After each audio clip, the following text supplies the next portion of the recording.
శ్రీకృష్ణుని జననం జీవితం అంతా అద్భుతమే.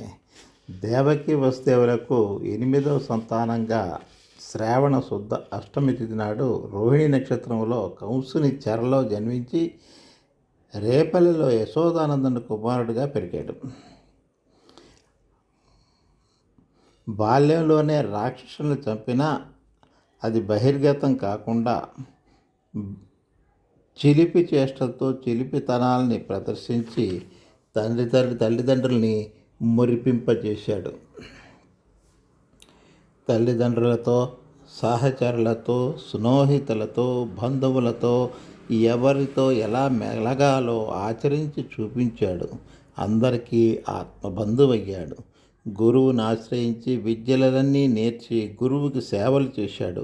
ఒక శిష్యుడు గురువుని ఎలా సేవించాలో, ఎలాంటి వినయ విధేయతలు ప్రదర్శించాలో ప్రదర్శించి చూపించాడు. రాధతో తన నిష్కల్మషమైన ప్రేమను ప్రదర్శించి ప్రేమకు ప్రతిరూపంగా నిలిచి ఈ సృష్టిలో ప్రేమ కన్నా ముఖ్యమైనది ఏదీ లేదని నిరూపించి చూపించాడు. తన జీవిత కాలంలో పాండవులకు సహచరుడుగా ఉండి పాండవుల పక్షాన ఉండి చివరి వరకు ధర్మ మార్గంలోనే నడిపించి అధర్మపరులైన కౌరవుల్ని అంతం చేయించి ధర్మ సంస్థాపనే తన జీవిత పరమావధి అని నిరూపించుకున్నాడు.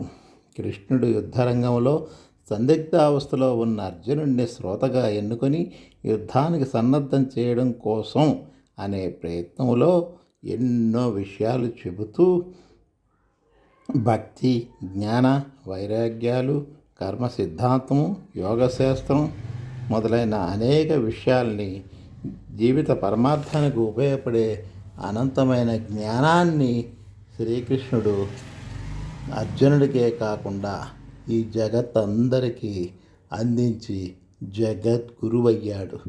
శ్రీమద్ భాగవతం, మహాభారతం, భగవద్గీత గ్రంథాలు అత్యంత అమూల్యమైన గ్రంథాలు. అవి చదివినట్లయితే ప్రతి మానవుడు ఎలా జీవించాలి, తన జీవిత పరమావధిని ఎలా చేరుకోవచ్చు అని తెలుసుకుంటాడు. జీవితకాలంలో ఎదురయ్యే సమస్యల నుంచి బయటపడగలుగుతాడు.